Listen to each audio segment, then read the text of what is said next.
Welcome student. Now starts with the respiratory system. Aim for today's practical is to study of respiratory system with the help of models, chart and the specimen. The requirements of model, chart and specimen of respiratory system. Now see, here is the respiratory system model. In that the respiratory system consists of the first one is the nasal septum. Here is the nasal septum. Second one is the nostril. Third one is the palate. Now see, here is the palate. Next one is the fourth one. Fourth one is the tongue. Fifth one, in that there is the trachea. Here is the trachea. Next one is presence of the right primary bronchioles. Right primary bronchioles. Next one is the left primary bronchioles. Here is the left lung. Here is the right lung, bronchiole and the diaphragm. Here is the total of the respiratory system or the parts of the respiratory system. Requirements are model and charts of the respiratory system. The respiratory system contributes to homeostasis by providing the exchange of the gases, oxygen and the carbon dioxide between the atmospheric air, blood and the tissue cells. It also adjusts the pH of the body fluids.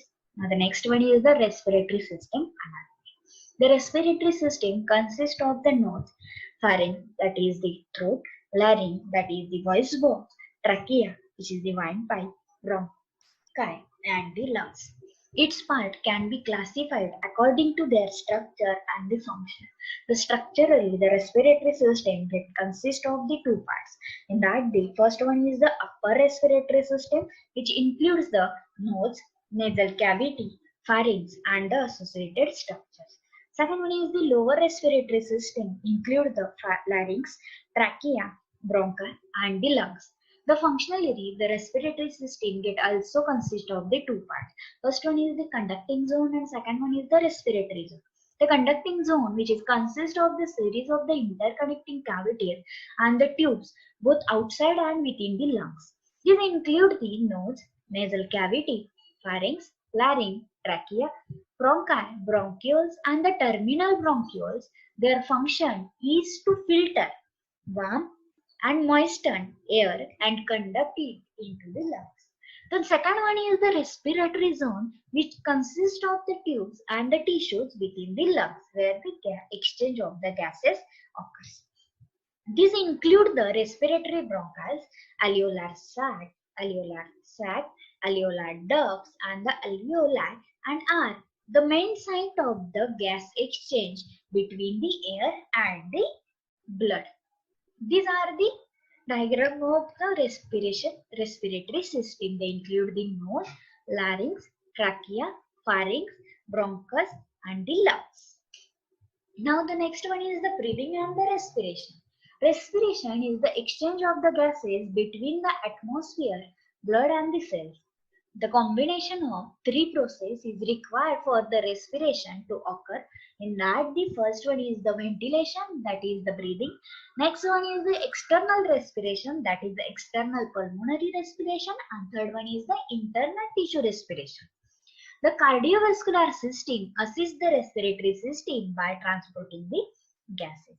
Next one is the breathing. Breathing is the pulmonary ventilation, which consists of the two cyclic phases. In that, the first one is the inhalation, second one is the exhalation. This inhalation is also called as the inspiration, which draws the gases into the lungs. And second one is the exhalation. This exhalation is also called as the expiration. It means the forces gases out the lung. See the diagram. In that, the first one is the exhalation and second one is the inhalation. In that, the exhalation, it means the forces of the gases out of the lungs. And second one is the inhalation. In that, the inhalation, it means the draws the gases into the lungs. The respiratory system, which performs the two major tasks. In these, the first one is the exchange of the air between the body and the outside the environment, which is known as the external respiration. Second one is the bringing the oxygen to the cells and removing carbon dioxide from them, referred to as the internal respiration. It means the first one is the external respiration. It means the exchange of the air between the body and the outside environment.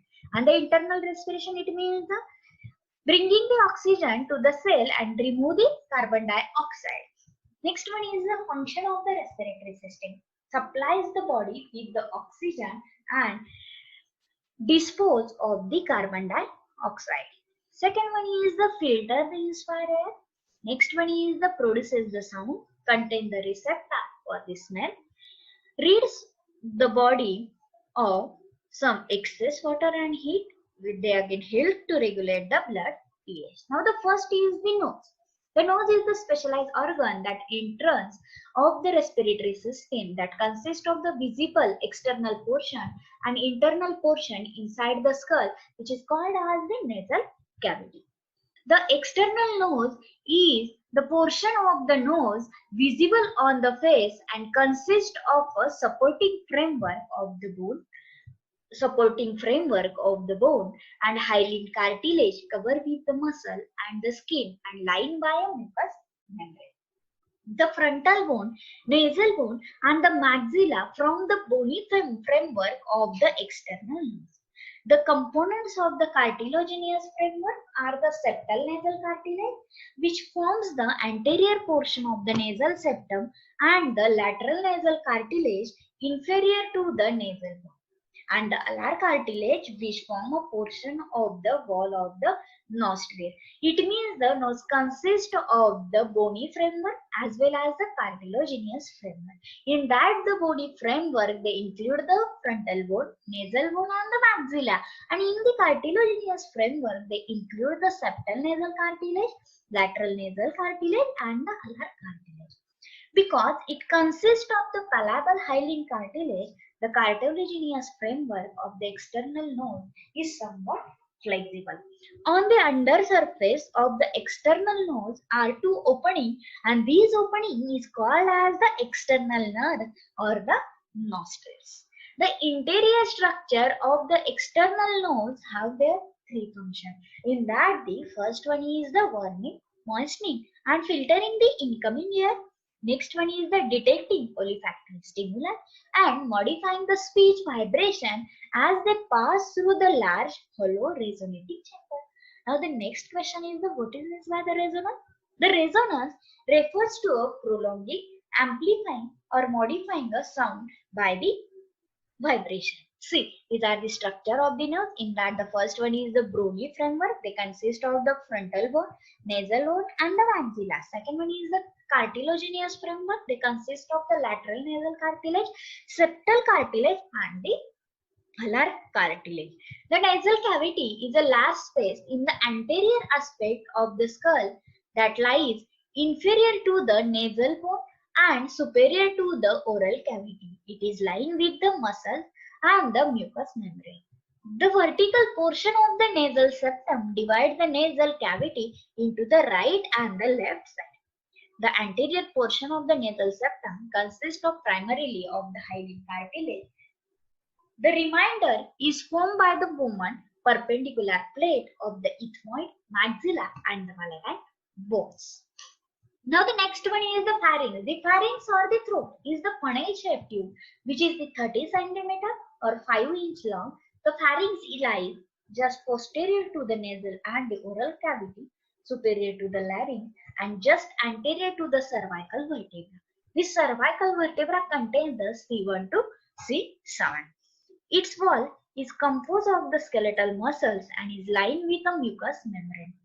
Relaxed skeletal muscle help to keep the pharynx patent. Contraction of the skeletal muscle assist in the swallowing.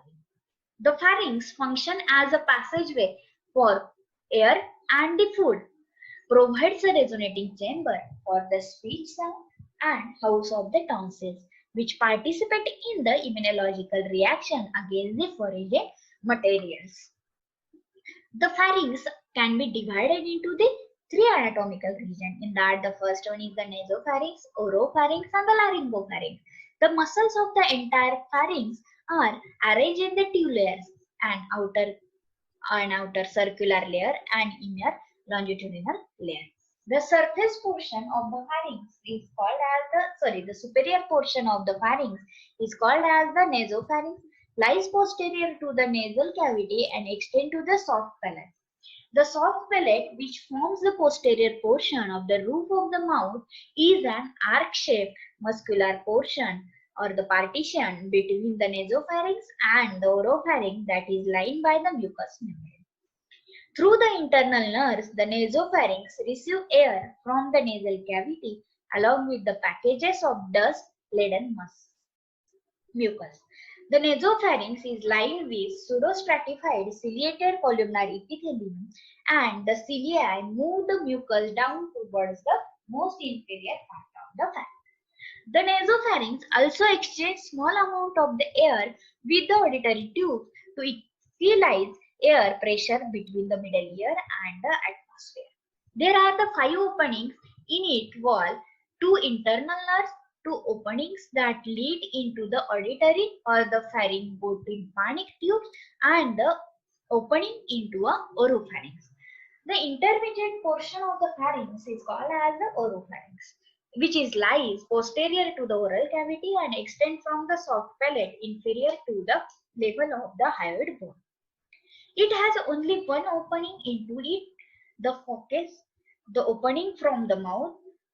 This portion of the pharynx has both respiratory and the digestive function, serving as a common passageway for air, food, and the drink. Because the oropharynx is subject to abrasion by food particles, it is lined with non-keratinized stratified squamous epithelium. 2 pairs of the tonsils, first one is the palatine, second one is the lingual tonsils, are found in the oropharynx.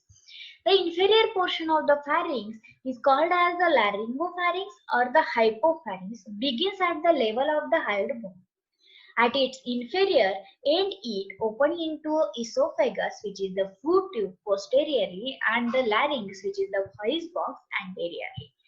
Like the oropharynx, the laryngopharynx is both a respiratory and a digestive pathway and is lined by a non-keratinized stratified squamous epithelium. It means the nasopharynx have only the respiratory pathway, but the oropharynx and the laryngopharynx have both the respiratory as well as the digestive pathway. Now the next one is the larynx. The larynx is also called as the voice box, is a short passageway that connects the laryngopharynx with the trachea.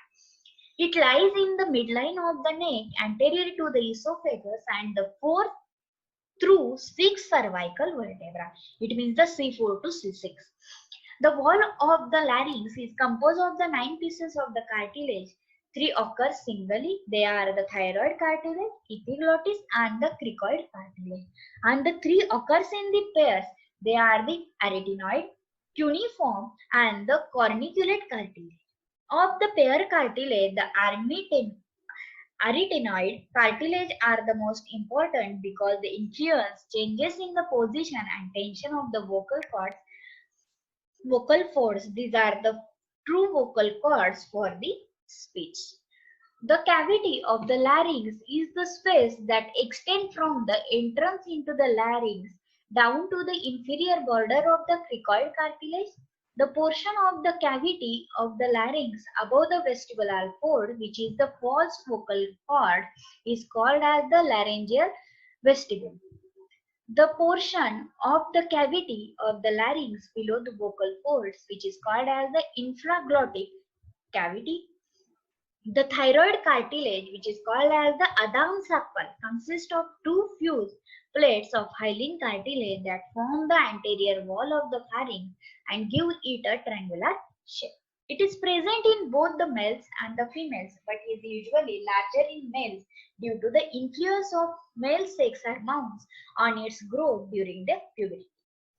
The ligament that connects the thyroid cartilage to the hyoid bone, which is called as the thyrohyoid membrane. The epiglottis, epi means the over and glottis means the longus, is is a large leaf-shaped piece of elastic cartilage that is covered with the epithelium. The stem of the epiglottis is the tapered inferior portion that is attached to the anterior rim of the thyroid cartilage. The border superior lip portion of the epiglottis is unattached and is free from move up and down like a trapdoor. During the swallowing, the pharynx and larynx rises. The elevation of the pharynx widens it to receive food or drinks. Elevation of the larynx causes the epiglottis to move down and form a lid over the glottis, closing it up. The glottis consists of a pair of folds of mucous membrane, the vocal folds, which is the true vocal folds, in the larynx, and the space between them, which is called as the rima glottidis. The closing of the larynx in this way during swallowing routes liquids and foods into the esophagus and keeps them out of the larynx and airways. When small particles of the dust, smoke, food or liquid pass into the larynx, a curved reflux occurs, usually expelling the materials. Now the next one is the cricoid cartilage. Cri means the coid, ring-like, is a ring of hyaline cartilage that forms the inferior wall of the larynx. It is attached to the first ring of the cartilage of the trachea by the cricotracheal ligament. The thyroid cartilage is connected to the cricoid cartilage by the cricothyroid ligament. The cricoid cartilage is the landmark of making an emergency airway called as the tracheotomy. The pair arytenoid cartilage, arytenoid it means the noid lead-like, are triangular piece of mostly hyaline cartilage located at the posterior superior border of the cricoid cartilage. They form synovial joints with the cricoid cartilage and have a wide range of the mobility. The pair corniculate cartilage, the shape like a small horn-shaped piece of the elastic cartilage, are located at the apex of each arytenoid cartilage. The pair cuneiform cartilage, club-shaped elastic cartilage anterior to the corniculate cartilage support the vocal folds and lateral aspect of the epiglottis. See the diagram of the larynx. This larynx consists of the epiglottis. Next one is the hyoid bone, epiglottis leaf and the stem. Again the thyroid cartilage, arytenoid cartilage, corticoid cartilage. Again these are the sagittal section. In that the epiglottis, hyoid bone, cuneiform cartilage, corniculate cartilage, arytenoid cartilage, laryngeal ventricle, corticoid cartilage. Now the structure of the voice production, how the voice get produced. The mucous membrane of the larynx forms the two pairs of the folds. In that the first one is the superior pair, which is called as the vestibular cords, which is the false vocal cords, and inferior pair, which is called as the vocal cords, which is the true vocal cords. The space between the vestibular cords, which is called as the rima vestibula. The laryngeal ventricles is a lateral expansion of the middle portion of the laryngeal cavity inferior to the vestibular folds and superior to the vocal folds. The vocal folds are the principal structure of the voice production. The vocal folds are principal structure of the voice production. Deep to the mucous membrane of the vocal folds, which is the non-keratinized stratified squamous epithelium, are bands of elastic ligaments stretched between the rigid cartilages of the larynx like the strings on a guitar. Intrinsic laryngeal muscles attached to both the rigid cartilage and the vocal folds. When the muscle contracts, they move the cartilages which pulls the elastic ligaments tight, and this stretch the vocal folds out into the airways so that the rima glottis is narrow. Contraction and relaxation of the muscle varies the tension in the vocal folds, much like loosening or tightening a guitar string. Air passing through the larynx vibrates the folds and produces the sound. By setting up sound waves in the column of air in the pharynx, nose, and the mouth. The variation in the pitch of the sound is related to the tension in the vocal folds. The greater the pressure of the air, the louder the sound produced by the vibrating vocal folds. It means that the pressure is directly proportional to the vibrating the vocal folds. When the intrinsic muscles of the larynx contract, they pull on the arytenoid cartilage, which causes the cartilages to pivot and the slide. Contraction of the posterior cricoarytenoid muscles, for example, moves the vocal folds apart. It means the abduction, thereby opening the rima glottis. See the diagram. In that the movement of the vocal folds, which is the part of the abduction. See, first one is the tongue, next one is the epiglottis. In that the glottis, vocal folds, and the rima glottis. This rima glottis moves the vocal folds apart, the abduction and the opening of the rima glottis, and they causes the abduction. By contrast, contraction of the lateral cricoarytenoid muscles moves the vocal folds together in the adduction, thereby closing the rima glottis. Now the abduction is the opening of the rima glottis and the adduction is the closing of the rima glottis. Pitch is controlled by the tension on the vocal folds. If they are pulled taut by the muscles, they vibrate more rapidly and a higher pitch result. Decreasing the muscular tension on the vocal folds causes them to vibrate more slowly and produce lower pitch sound. Due to the influence of androgens is the male sex hormones. Vocal folds are usually thicker and longer in the males than the females, and therefore they vibrate more slowly.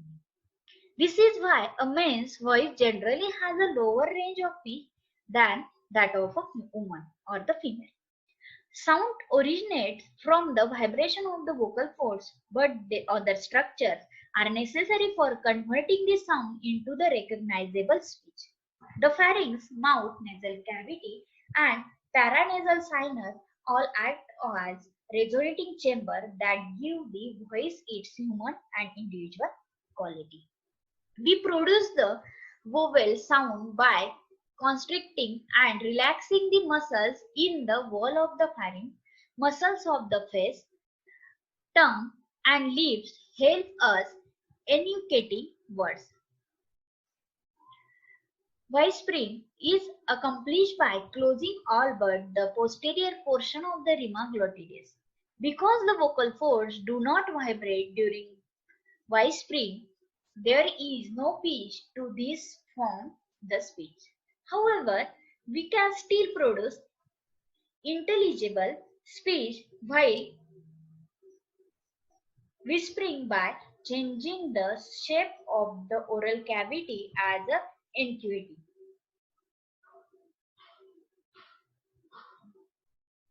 As the size of the oral cavity changes, its resonance quality changes, which imparts a vowel-like pitch to the air as it rushes towards the lips. Now see the one small.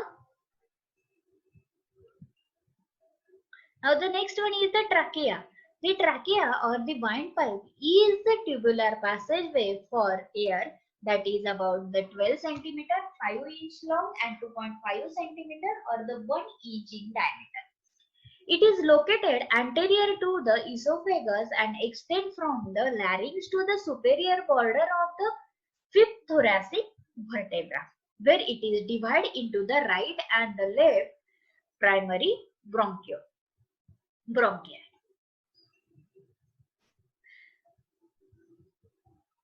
The layers of the tracheal wall from deep to the superficial are the first one is the mucosa, second one is the submucosa, hyaline cartilage, and last one is the adventitia, which is composed of the alveolar connective tissue. The mucosa of the trachea consists of an epithelial layer of the pseudostratified ciliated columnar epithelium and underlying layer of lamina propria that contains the elastic and the reticular fibers. It provides the same protection against dust as the membrane lining the nasal cavity and the larynx. The submucosa consists of the areolar connective tissue that contains the seromucous glands and their ducts. The 16 to 20 incomplete horizontal rings of the hyaline cartilage resemble the letter C, are stacked one above another and are connected by dense connective tissue. They may be felt through the skin inferior to the larynx. The opening part of each C-shaped cartilage ring faces posteriorly towards the esophagus and is spanned by a fibromuscular membrane. Within the membrane are transverse smooth muscle fibers called the tracheal muscles and elastic connective tissue that allow the diameter of the trachea to change subsequently during inhalation and the exhalation, which is important in maintaining efficient airflow. The solid C-shaped cartilage ring provide a semi-grid supports to maintain patency so that the tracheal wall does not collapse inward, especially during the inhalation, and obstruct the air passageway. The adventitia of the trachea consists of the alveolar connective tissue that joins the trachea to surrounding tissue. Now next one is the bronchi. At the superior border of the fifth thoracic vertebra, the trachea divides into the right main primary bronchus, windpipe, which goes into the right lung, and the left main primary bronchus, which goes into the left lungs. The right main bronchus is more vertical, shorter, and wider than the left. As a result, an aspirated object is more likely to enter and load in the right main bronchus than the left. Like the trachea, the main bronchi contain incomplete ring of the cartilage and are lined by the pseudostratified ciliated columnar epithelium. At the point where the trachea divides into right and the left main bronchi, an internal ridge, which is called as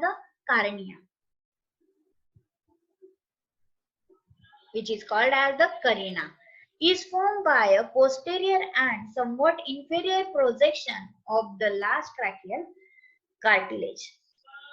The mucous membrane of the carina is one of the most sensitive area of the entire larynx and trachea for triggering the cough reflexes.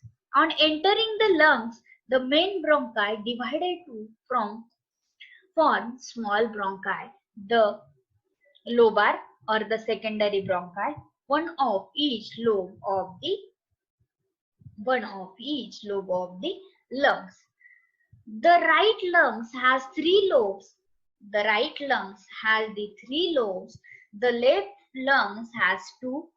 The lobar bronchi continue to branch, forming still smaller bronchi, which is called as the segmental bronchi or the segmental tertiary bronchi, that supply the specific bronchopulmonary segments within the lobes.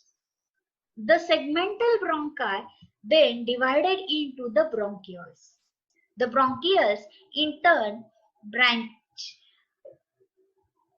repeatedly and the smallest one branch into even smaller tube which is called as the terminal bronchioles. These bronchioles contain the club or the sclera cells, columnar, non-ciliated cells interspread among the epithelial cells.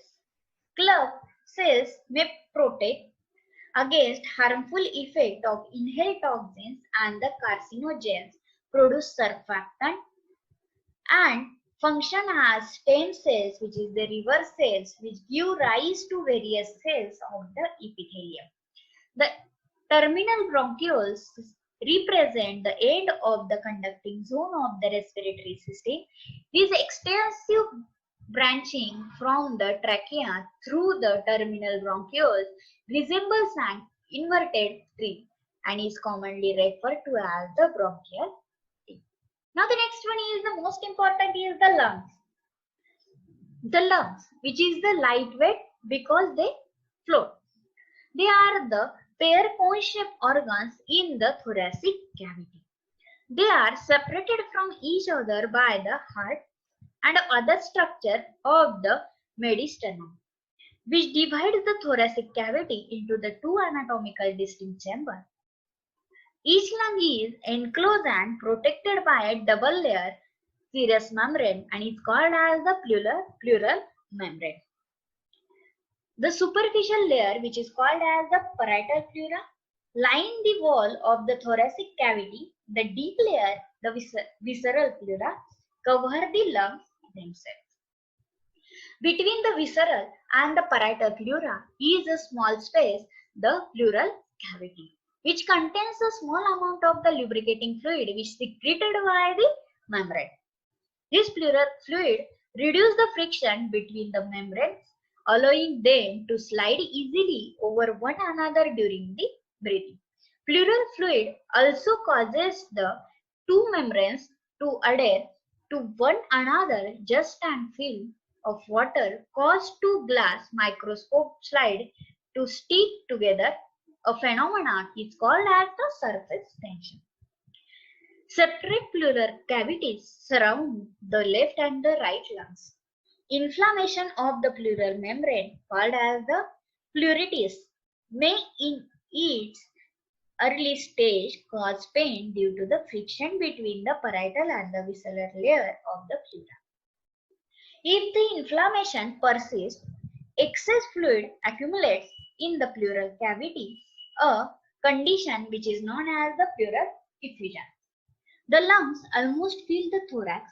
The apex of the lungs lies superior to the medial third of the clavicles, and this is the only area that can be palpated.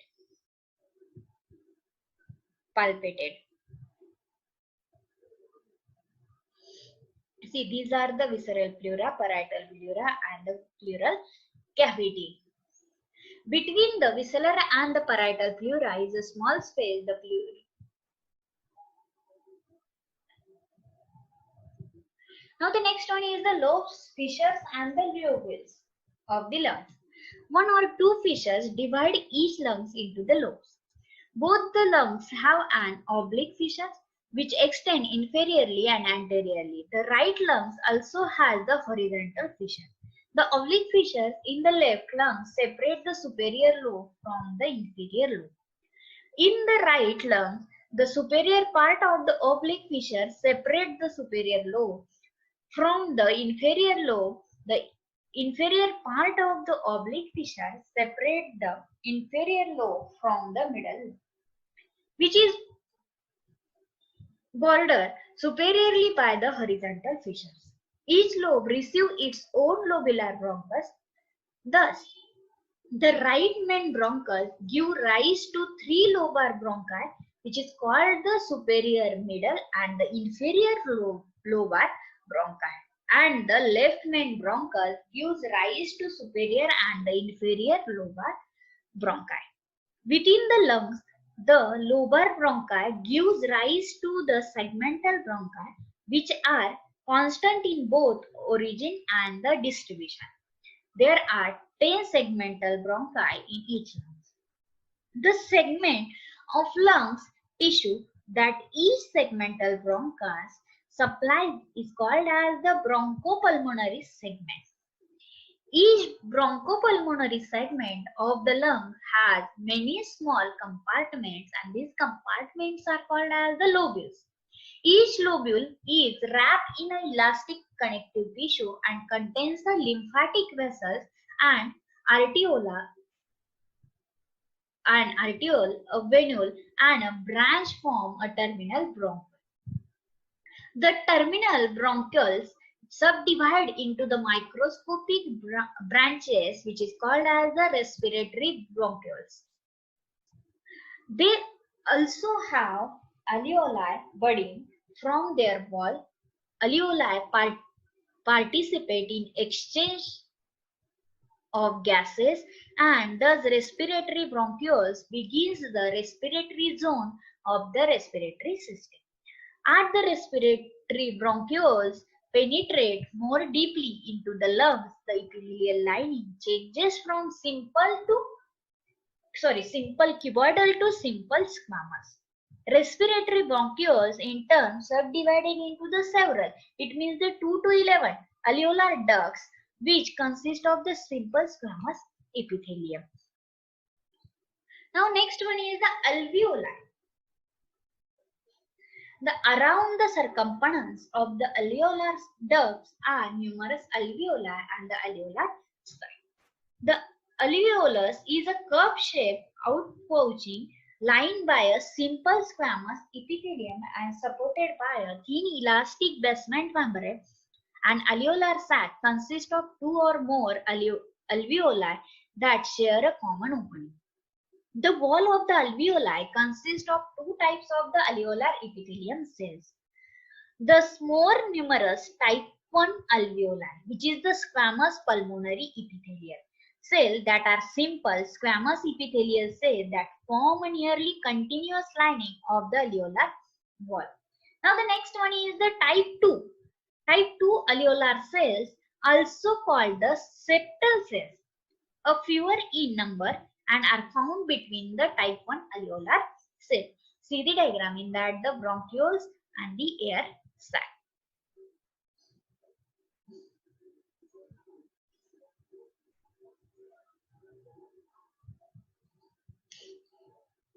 The thin type 1 alveolar cells are the main site of the gas exchange. Type 2 alveolar cells, rounded or cuboidal epithelial cells with free surface containing microvilli, secrete alveolar fluid, which keep the surface between the cells and the air moist. Including the alveolar fluid is surfactant, a complex mixture of phospholipid and lipoprotein. The surfactants lower the surface tension of the alveolar fluid, which reduce the tendency of alveoli to collapse and thus maintain their potency. Associated with the alveolar wall are alveolar macrophages, which is the dust cell, phagocytes that remove fine dust particles and other debris from the alveolar site. Also present are the fibroblasts that produce reticular and the elastic fibers. The exchange of oxygen and carbon dioxide between the air space in the lungs and the blood takes place by diffusion across the alveolar and the capillary walls, which together form the respiratory membrane. Extending from the alveolar air space to the blood plasma, the respiratory membrane consists of the 4 layers. In that, first one is a layer of type 1 and the type 2 alveolar cells and associated alveolar macrophages that constitutes the alveolar wall. Second one is an epithelial basement membrane underlying the alveolar wall. Third one is a capillary basement membrane that is often fused to the epithelial basement membrane. And the last one is the capillary endothelium. Now next one is the blood supply to the lungs. How the blood supply to the lungs? Now the lungs receive blood via the 2 sets of the arteries. First one is the pulmonary artery and second one is the bronchial artery.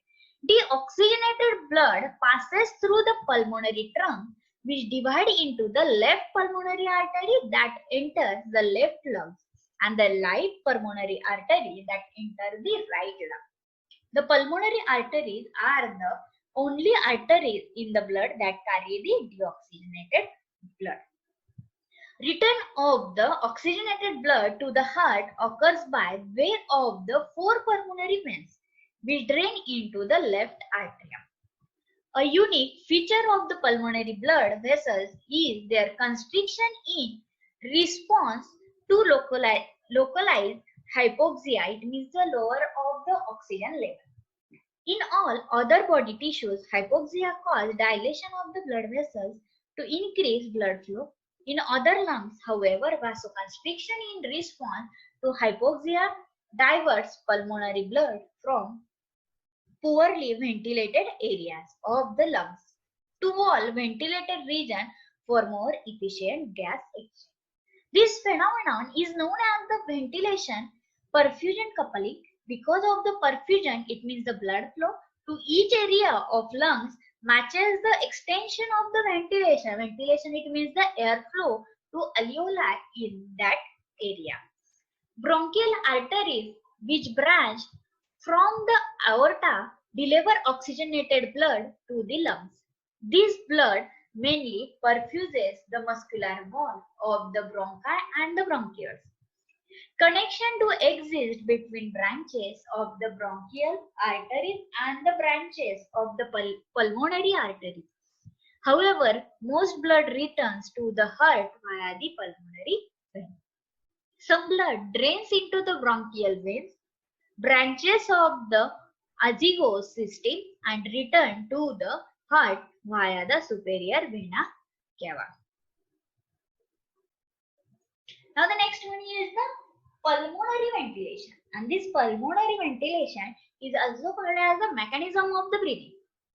Okay, the process of gases exchange into the body, which is called as the respiration, and this respiration has the three basic steps. In that, the first one is the pulmonary ventilation or the breathing. Second one is the external pulmonary respiration, and third one is the internal tissue respiration. Now the first one is the pulmonary ventilation. Pulmon means the lungs or the breathing. The pulmonary ventilation or the breathing is the inhalation, it means the inflow, and the exhalation, it means the outflow of air, and involves the exchange of the air between the atmosphere and the alveoli of the lungs. Second one is the external pulmonary respiration. Is the exchange of the gases between the alveoli of the lungs and the blood in pulmonary capillaries across the respiratory membrane. In this process, pulmonary capillaries blood gains oxygen and loses the carbon dioxide. Now, third one is the internal tissue respiration. This internal tissue respiration is the exchange of gases between the blood in systemic capillaries and tissue cells. In this step, the blood loses oxygen and gains the carbon dioxide. Within cells, the metabolic reaction that consume oxygen and give off carbon dioxide during the production of the ATP are termed the cellular respiration. In pulmonary ventilation, airflow between the atmosphere and the alveoli of the lungs because of alternating pressure differences created by contraction and relaxation of the respiratory muscles.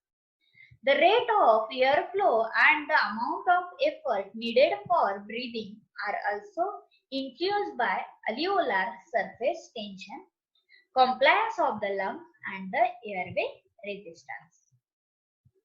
Now next one is the pressure changes during the pulmonary ventilation. Air moves into the lungs when the air pressure inside the lung is less than the air pressure in the atmosphere. Air moves out the lungs when the air pressure inside the lungs is greater than the air pressure in the atmosphere. Now in that, first one is the inhalation. The breathing is is called the inhalation or the inspiration. Just before each inhalation, the air pressure inside the lungs is equal to the air pressure of the atmosphere, which at the sea level is about the 760 millimeter of the mercury, or the of Hg, or 1 atmosphere. For air to flow into the lungs, the pressure inside the alveoli must become lower than the atmospheric pressure. This condition is achieved by increasing the size of the lungs. The pressure of a gas in a closed container is inversely proportional to the volume of the container. This means that if the size of a closed container is increased, then the pressure of the gas inside of the container is get decreases. And that if the size of the container get decreased, then the pressure of inside the container is get increases. This inverse relation between the volumes and the pressure, which is called as the Boyle's law. Suppose we place a gas in a cylinder that has a movable piston and a pressure valve, and that the initial pressure created by a gas molecule striking the wall of the container is the 1 atmosphere. If the piston is pushed down, the gas is compressed into a smaller volume so that the same number of the gas molecules streak level all of the area. The gauge shows that the pressure doubles as the gas is compressed to half its original volume. In other words, the same number of the molecule is the half the molecule produce twice the pressure. If the piston is raised to the increase the volume, the pressure get decreases. Thus, the pressure of a gas varies inversely with the volume. See the diagram. In that the contains the one pressure gauge, piston, and the one container. Differences in the pressure caused by the changes in the lungs volume force air into our lungs when we inhale and out when we exhale. For inhalation to occur, the lungs must expand, which increase the lungs volume and thus decrease the pressure in the lungs to below atmospheric pressure. The first step in expanding the lungs during the normal quiet inhalation involves contraction of the main muscle of inhalation, the diaphragm, with resistance from the external intercostals. The most important muscle of inhalation is the diaphragm, the dome-shaped skeletal muscle that forms the floor of the thoracic cavity. Contraction of the diaphragm causes it is flattened, lowering its dome. This increases the vertical diameter of the thoracic cavity. These are the diagram of the inspiration.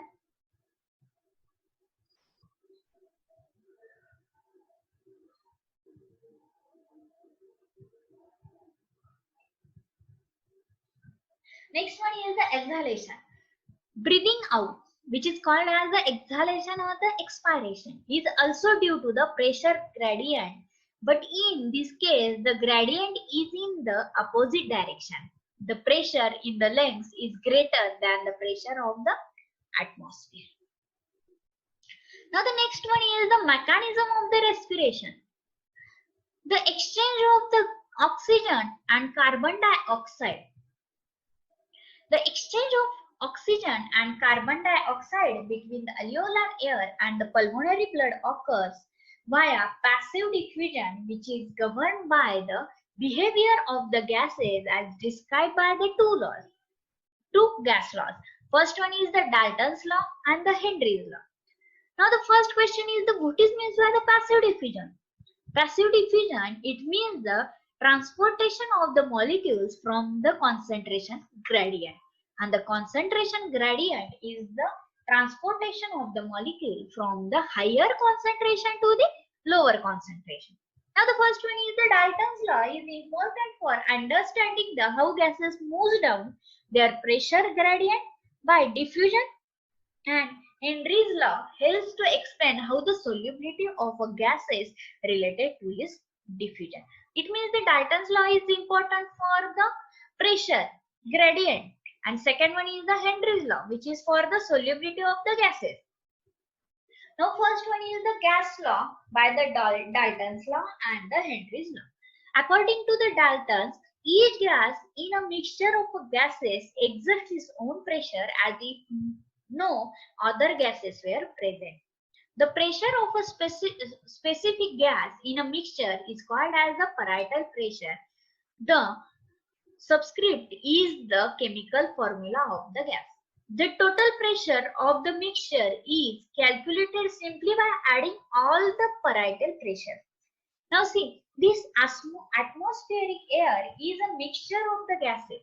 Now these are the nitrogen, oxygen, argon, carbon dioxide, variable amounts of the water vapor plus other gases present in small quantities. Atmospheric pressure is the sum of the pressure of all the gases. See, this atmospheric pressure is equal to the pressure of the nitrogen, pressure of the oxygen, pressure of the argon, pressure of the water and the carbon dioxide and the other gases. See, these are the diagrams.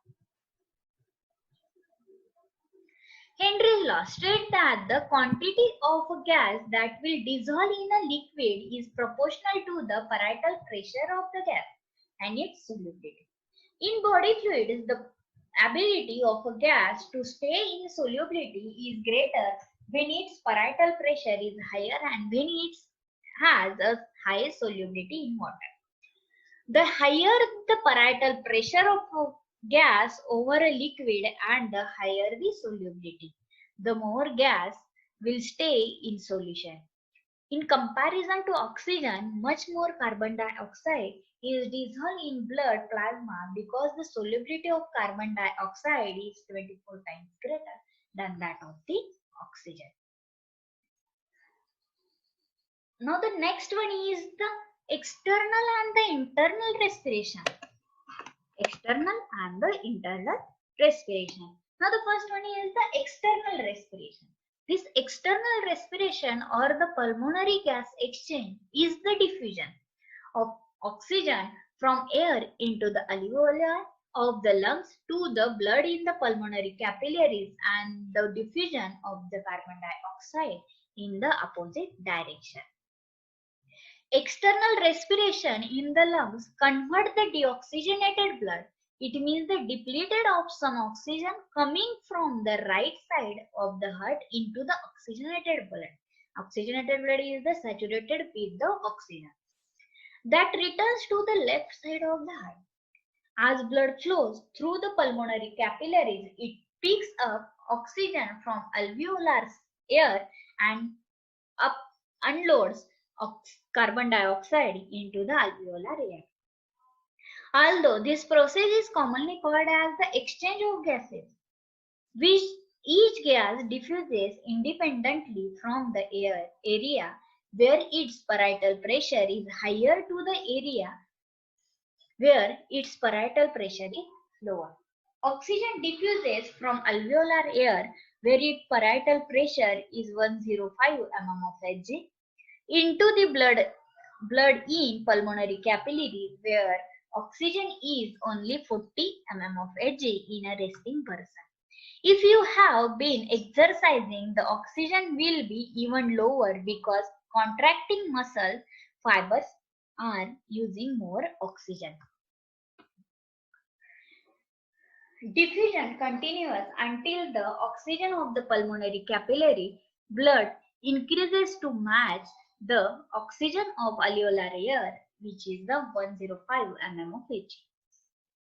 Because blood leaving pulmonary capillaries near alveolar air space mixes with a small volume of blood that has flow through conducting portion of the respiratory system where gas exchange does not occur, the oxygen of blood in the pulmonary vein is slightly less than the oxygen in pulmonary capillaries, which are about the 100 mm of Hg. When oxygen is diffusing from alveolar air into the deoxygenated blood, carbon dioxide is diffusing in the opposite direction. The carbon dioxide of deoxygenated blood is 45 mm of Hg in a resting person, and the carbon dioxide of alveolar air is 40 mm of Hg. Because of this difference in carbon dioxide diffuses from deoxygenated blood into the alveolar until the carbon dioxide of the blood decreases to the 40 mm of Hg. Exhalation keeps alveolar carbon dioxide at 40 mm of Hg. Oxygenated blood returning to the left side of the heart in the pulmonary veins thus has the carbon dioxide of the 40 mm of Hg. The number of Now in first part we see the external respiration. Now starting from the internal respiration. The left ventricle pumps the oxygenated blood into the aorta and through the systemic arteries to the systemic capillaries. The exchange of the oxygen and carbon dioxide between the systemic capillaries and tissue cell is called the internal respiration or the systemic gas exchange. As the oxygen level, the bloodstream oxygenated blood is converted into the deoxygenated blood.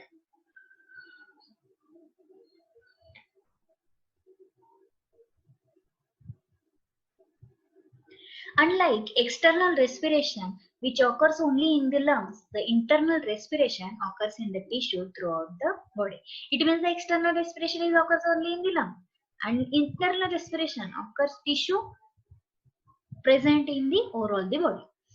The oxygen of the blood pumped into the systemic capillaries is higher. It means the 100 mm of Hg than the oxygen in tissue cells, which is the 40 mm of Hg at the rest. Because at the cell constantly use oxygen to produce the ATP. Due to this pressure difference, oxygen diffuses out of the capillaries into tissue cells and blood oxygen drops to the 40 mm of Hg by the time the blood exits systemic capillaries. While oxygen diffuses from the systemic capillaries into tissue cells of carbon dioxide diffuse into the opposite direction. Because tissue cells are constantly producing carbon dioxide, the carbon dioxide of the cell, which is the 45 mm of Hg at the rest, is higher than that of systemic capillaries in the blood. As a result, carbon dioxide diffuses from tissue cell through interstitial fluid into systemic capillaries until the carbon dioxide in blood increases the 45 mm of Hg. The deoxygenated blood then return to the heart and is pumped to the lungs from another cycle of external respiration. In a person at rest, tissue cell on average need only 25% of the available oxygen in oxygenated blood. Despite its name, deoxygenated blood retains 75% of its content. Now see the diagram. In that the first part is the external respiration and second part is the internal respiration. In that the internal respiration gas exchange between the alveolar and the pulmonary capillary, and in the internal respiration gas exchange between the systemic capillaries and the tissue cell. See, these are the alveolar duct, and the next one is the pulmonary capillaries. During the exercise, more oxygen diffuses from the blood into metabolically active cells such as the contracting skeletal muscle fiber. Active cells use more oxygen for ATP production, causing the oxygen content of deoxygenated blood to drop below the 75%. Okay, now the next one is the transport of oxygen and the carbon dioxide. When the oxygen and carbon dioxide enter the blood, certain chemical reactions occur that aid in gas transport and gas exchange. Oxygen transport. Oxygen does not dissolve easily in water, so only about 1.5% of inhaled oxygen is dissolved in blood plasma, which is mostly water. About 95.8% of blood oxygen is bound to hemoglobin in red blood cells. Each 100 ml of oxygenated blood contains the equivalent of 20 ml of gaseous oxygen. Using the percentages just given, the amount dissolved in the plasma is 0.3 ml and the amount of bound to hemoglobin is 19.77. The heme portion of hemoglobin contains 4 atoms of ions iron, each capable of binding to a molecule of oxygen. Oxygen and hemoglobin bind is an easily reversible reaction to form the oxohemoglobin. See, this hemoglobin plus oxygen gives the oxohemoglobin. Hemoglobin plus oxygen in the presence of the binding oxygen get the oxyhemoglobin. The 98.5% of the oxygen that is bound to hemoglobin is trapped inside RBC. So only the dissolved oxygen, which is the 1.5%, can diffuse out of tissue capillaries into the tissue cells. Thus, it is important to understand the factors that promote oxygen binding and dissociation. It means the separation from the hemoglobin. See, these are the diagram. Now next one is the carbon dioxide transport. In that, under normal resting condition, each 100 ml of deoxygenated blood contains the equivalent of 53 ml of gaseous carbon dioxide, which is transported in the blood in three main ways. First one is the dissolve the carbon dioxide. The smallest percentage, about 7%, is dissolved in blood plasma. On reaching the lungs, it diffuses into alveolar air and is exhaled. Second one is the carbamino compounds. A somewhat higher percentage, about 23%, combines with the amino group of amino acid and proteins in blood to form the carbamino compounds. Because the most prevalent protein is blood is hemoglobin inside the red blood cells, most of the carbon dioxide transported in this manner is bound to hemoglobin. The main carbon dioxide binding site are the terminal amino acid in the 2-alpha and the 2-beta global chain. The hemoglobin that bind to the carbon dioxide is termed the carbamino hemoglobin. See the reaction. Hemoglobin plus carbon dioxide, they give us the carbamino hemoglobin. And third one is the bicarbonate ions. The greatest percent of the carbon dioxide, about the 70%, is transported in the blood plasma as a bicarbonate ion. As the carbon dioxide diffuses into the systemic capillaries and enters red blood cells, it reacts with water in the presence of the enzyme, which is the carbonic anhydrase, to form the carbonic acid, will dissociate into the hydrogen and the bicarbonate ion. See the reaction, carbon dioxide plus water in the presence of the carbonic anhydrase gives the carbonic acid. Again, this carbonic acid forms the hydrogen and the bicarbonate ion. Thus, as blood picks up the oxygen and the bicarbonate accumulates inside the RBCs. Some bicarbonates moves out into the blood plasma down its concentration gradient. In exchange, chloride ions move from plasma into the RBCs. This exchange of the negative ions, which maintain the electrical balance between blood plasma and RBC systole, is known as the RBC cytosol, is known as the chloride shift.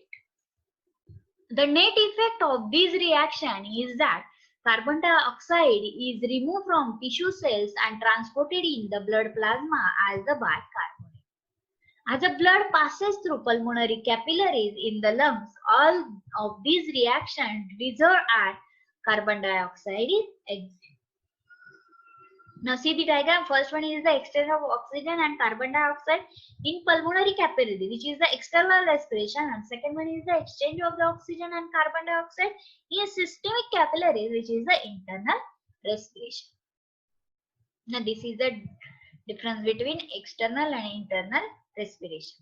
Now the next one is the regulation of the respiration or the control of the breathing. Two types of the mechanism which regulate the breathing, nervous mechanism and the chemical mechanism. Because any changes in the rate or depth of the breathing are ultimately brought about the nerve impulses, we will consider nervous mechanism first. Now the first one is the nervous regulation. The respiratory centers are located in the medulla and the pons, which are part of the brain system. Within the medulla are the inspiration center and the expiration center. The inspiration center automatically generates impulses in the rhythmic spurts. These impulses travel along nerve to the respiratory muscle to stimulate their contraction. As the result is inhalation. As the lungs inflate, baroreceptors in lung tissue detect this stretching and generate sensory impulses to the medulla. These impulses begin to depress the inspiratory center. And this is called as the Heeren-Brew inflammation reflux, which also helps to prevent over-inflation of the lungs. As the inspiration center is depressed, the result is the decrease in impulses to the respiratory muscle, which relax to bring about exhalation. Then the inspiration center become active again to begin another cycle of the breathing. When there is a need for more forceful exhalation, such as during exercise, the inspiration center activates the expiration center, which generate impulses to the internal intercostal and the abdominal muscle. The two respiratory centers in the bones work with the inspiration center to produce a normal rhythm of breathing. The apneustic area or the center prolongs inhalation and is then interpreted by impulses from the pneumotaxic center, which contributes to the exhalation. In normal breathing, inhalation lasts 1 to 2 seconds, followed by a slightly longer 2 to 3 second exhalation, producing the normal respiratory rate range of 12 to 20 breaths per minute. Emotions often affect respiration. About a gasp or a scream, and anger usually increases the respiratory rate. In the situation, impulses from the hypothalamus modify the output from the medulla. The cerebral cortex enables us to voluntarily change our breathing rate or rhythm to talk, sing, breathe faster or slower, or even to stop breathing for 1 to 2 minutes. Such changes cannot be continued definitely. Such changes cannot be continued indefinitely, however, and the medulla will eventually resume control. Coughing and the sneezing are reflux that moves irritants from the respiratory passage. The medulla contains the center for both of the refluxes. Sneezing is stimulated by an irritant of the nasal mucosa, and coughing is stimulated by irritation of the mucosa of the pharynx, larynx, and the trachea. The reflux action is essentially the same for both, and inhalation is followed by exhalation beginning with the glottis goes to build up pressure. Then the glottis opens suddenly and the exhalation is explosive. A curve directs the exhalation out the mouth, while a sneezing directs the exhalation out the nose. Now these are the diagram of the nervous regulation. Now next one is the second one is the chemical regulation. The chemical regulation refers to the effect on breathing of blood pH and blood level of oxygen and carbon dioxide. Chemoreceptors that detect changes in the blood gases and pH are located in the carotid and the aortic bodies and in the medulla itself. See, decrease in the oxygen level, the chemoreceptor in the carotid and the aortic bodies. Again, the increase in the oxygen level and or decrease in the pH, the chemoreceptor in the medulla. Medulla inspiration center. Again, they increases the rate and depth of the respiration. They causes the more oxygen available to enter the blood and the more carbon dioxide exhale, and it means the increases the pH. A decrease in the blood level of the oxygen, which is the hypoxia. is detected by the chemoreceptor in the carotid and the aortic bodies.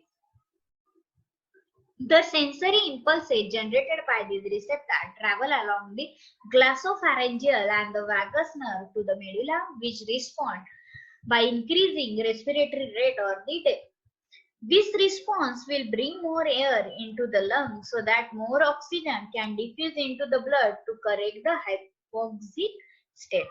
Carbon dioxide becomes a problem when it is present in excess in the blood because excess carbon dioxide, which is the hypercapnia, lowers the pH when it reacts with the water to form the carbonic acid as a source of the hydrogen ion.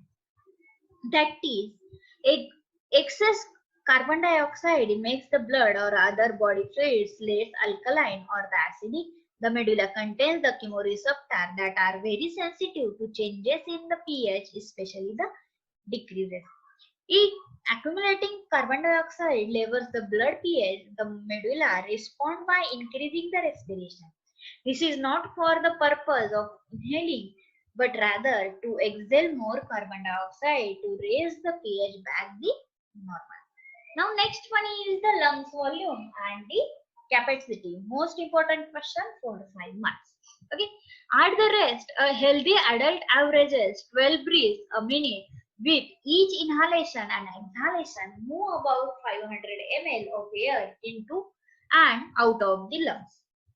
The volume of one breath is called as the tidal volume. The volume of the one breath is called as the tidal volume, which is the VT. The minute ventilation, which is the MV, the total volume of air inhaled and exhaled each minute is respiratory rate multiplied by the tidal volume. See, the minute ventilation is equal to the 12 breaths per minute into the 500 ml into the breath, which is the tidal volume, is equal to the 6 liter per minute. A lower than normal minute ventilation usually is a sign of the pulmonary malfunction. The apparatus commonly used to measure the volume of air exchange during breathing and the respiratory rate is a spirometer. Spiro means the breath and meter means the measuring device or the respirometer. And the record is called as the spirogram. See, these are the diagram of the Hutchinson spirometer. Inhalation is recorded as an the upward detection and the exhalation is recorded as a downward deflection. These are the diagram of the lung capacity or combination of various lungs volume.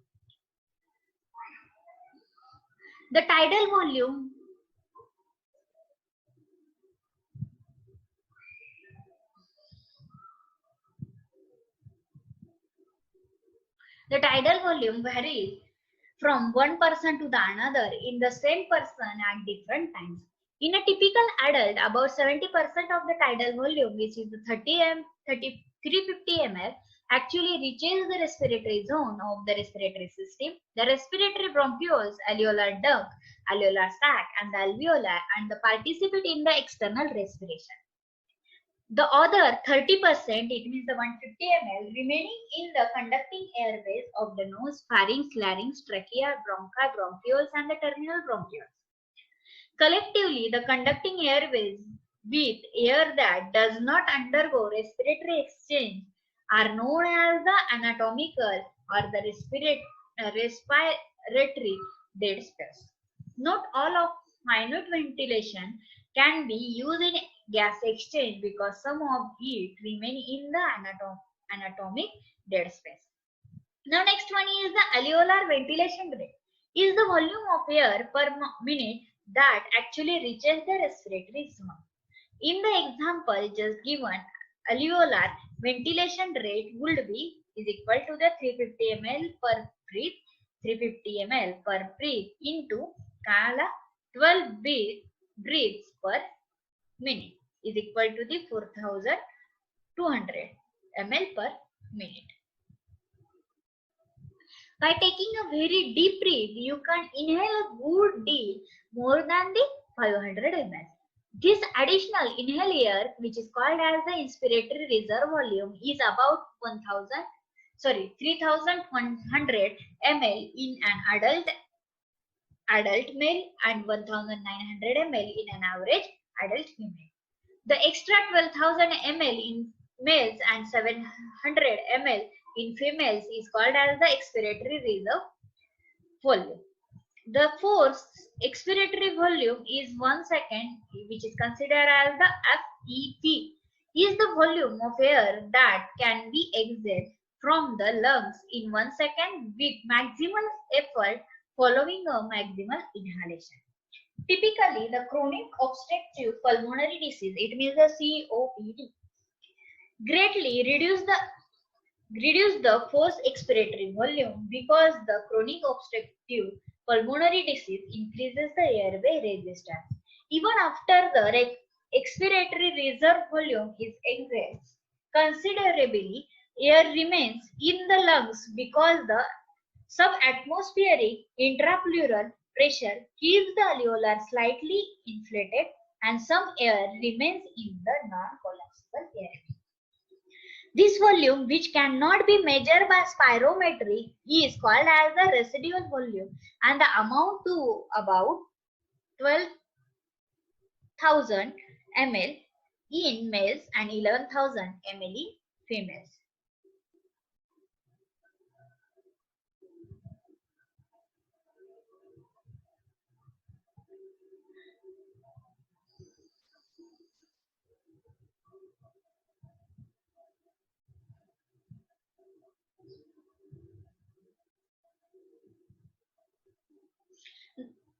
The minimal volume provided is a medical and a legal tool for determining whether a baby is born dead or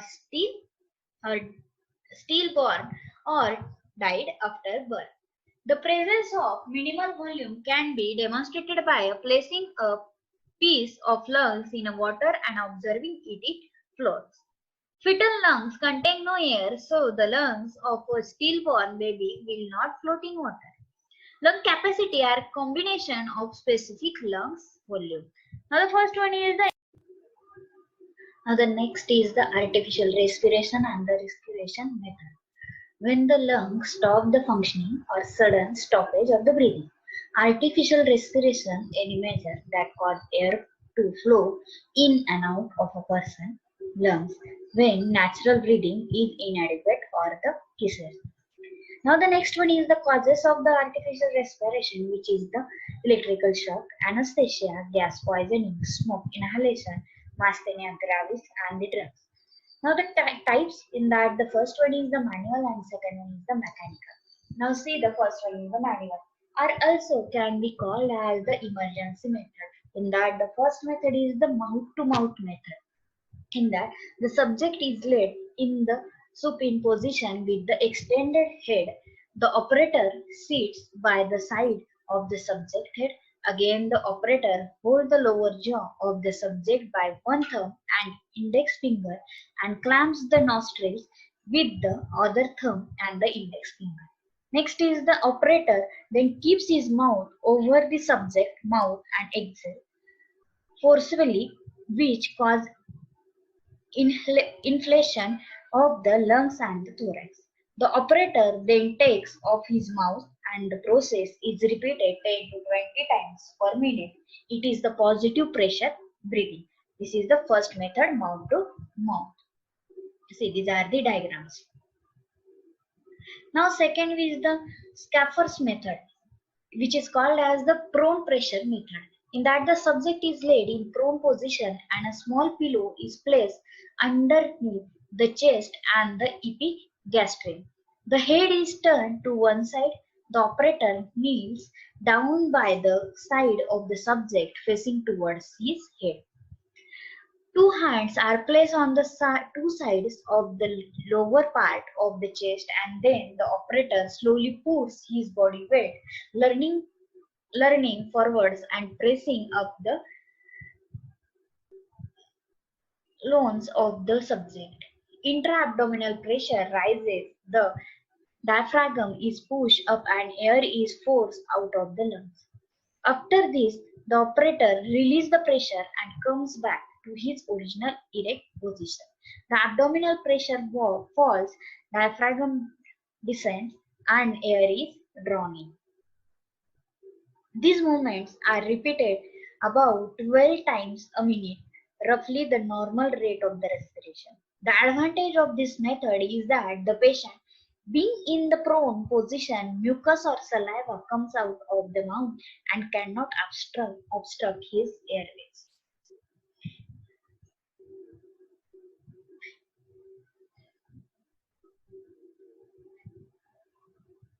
Now the third method is the Sylvester method, which is the arm lift chest pressure method. In this method, the subject is placed in supine position. The operator stands or kneels at the head end and holds the two arms of the subject. The operator then raises the subject's hand above his head and then folds the hands back upon the chest, compressing the chest wall at the same time.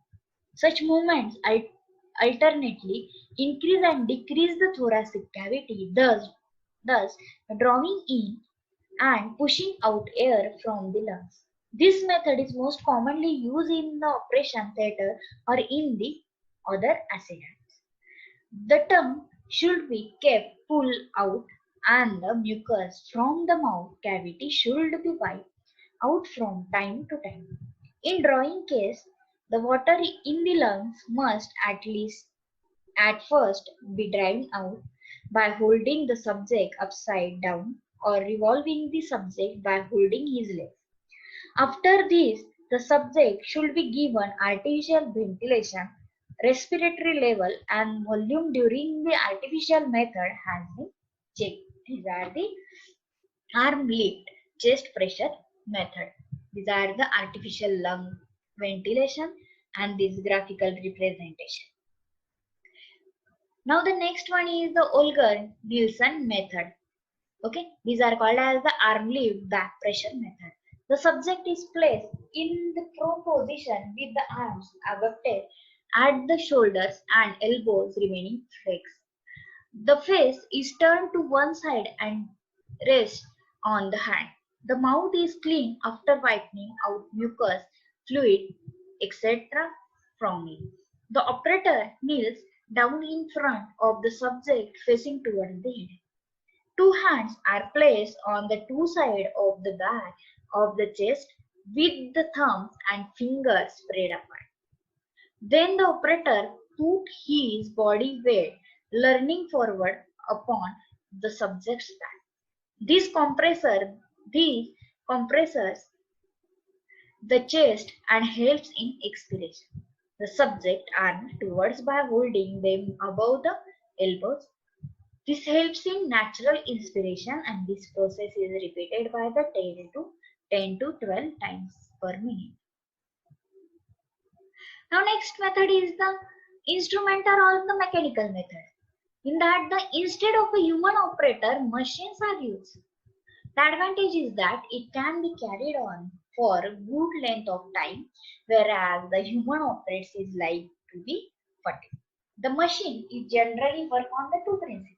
That the first principle is the negative pressure breathing by alternately compressing and relaxing the chest wall, and second one is the positive pressure breathing by introducing air or oxygen directly into the lungs intermittently or continuously. In that the first method is the drinker's method. In this method, the patient is placed in a airtight chamber, the head remaining outside. It means the only the body except the head is placed in the airtight chamber. By mechanically driven pumps, the pressure in the chamber is alternately lower and raised. When the pressure is lower at the chest swells up and air is drawn into the lungs. When the pressure is raised, chest becomes compressed and air is pushed out. In this way, the artificial ventilation may be continued for any length of time. These methods are very useful in case where prolonged artificial respiration is necessary, such as the morphine poisoning, in paralysis of the respiratory muscles as the pulmothorax. This so-called iron lungs is an instrument work on this principle. See, these are the diagram of the drinker's respiration. See, whole body is fit in the airtight container or the chamber and only the head is outside. Now next one is the Bragg-Pauls method. A rubber bag is wrapped around the chest wall of the subject. By suitable pump, pressure in the bag is alternately raised and lower, thus pressing and relaxing the chest wall alternate. In this way, respiration is carried out. And the some methods which are working on the second principle, which is the first method is the continuous insufflation method. This method is used in subjects who are to undergo operation requiring opening of the thorax. A thin flexible tube is inserted in the trachea as far as it is bifurcation, and a constant stream of oxygen with or without 5% carbon dioxide is allowed to pass into the lung so that lungs remain slightly distant. In this way, it is possible to maintain respiration without any movement of the subject. Now next one is the tank respiration or the tank method. In the tank respirator, the patient body is placed inside the tank and his head is protruded through a flexible but airtight collar. Opposite to the patient head, there is a motor-driven leather diaphragm that moves back and forth with sufficient extrusion to raise and lower the pressure within the tank. Inward movement of the leather diaphragm gets to produce positive pressure around the body and cause the expiration. And outward movement of the leather diaphragm produces the negative pressure and causes the inspiration. In this condition, positive pressure that causes the expiration rises to 0 to plus 5 centimeter water, and the negative pressure that causes the inspiration falls to the minus 10, minus 20 centimeter water. Remember your ABC. What is meant by the ABC? A is the airway, B is the breathing, and C is the circulation. In that, the A is the check and open the airway, remove foreign bodies that is blocking the victim's airway. Breathing, look if the chest has the movement. Listen for any breath sound. Feel with your cheek. If the victim is not breathing, give artificial respiration. Now next one is the circulation. Check if the pulse is present. If the pulse is not present, proceed to CPR. Control bleeding if any. Then the next question is, what is meant by the CPR? Okay, CPR is the cardiopulmonary respiration or the respiration.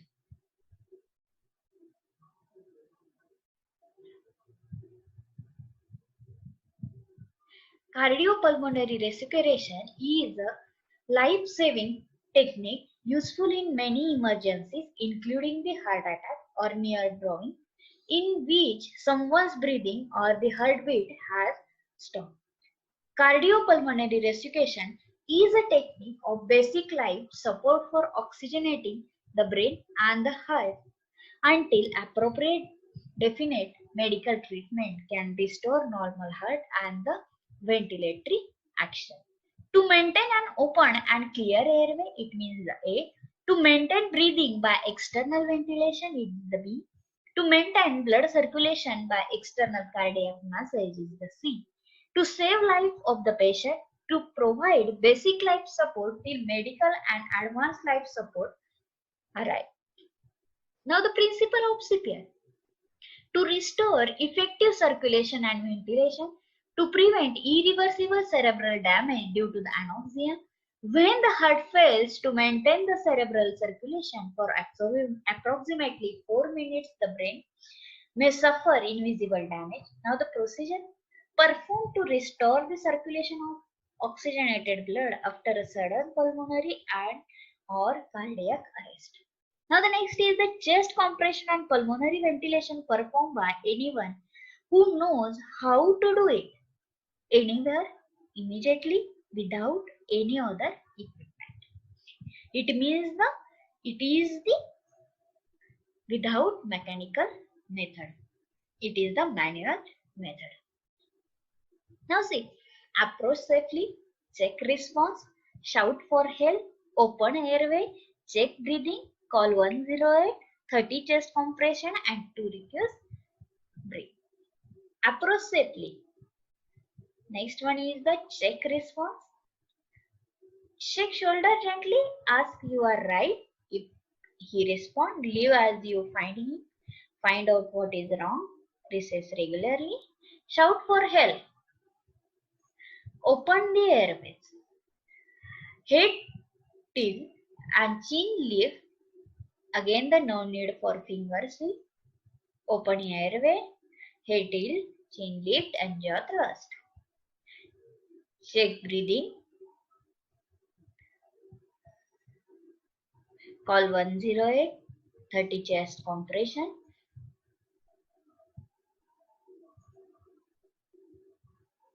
And the rescue breath. And continue the CPR. Now these are the questions.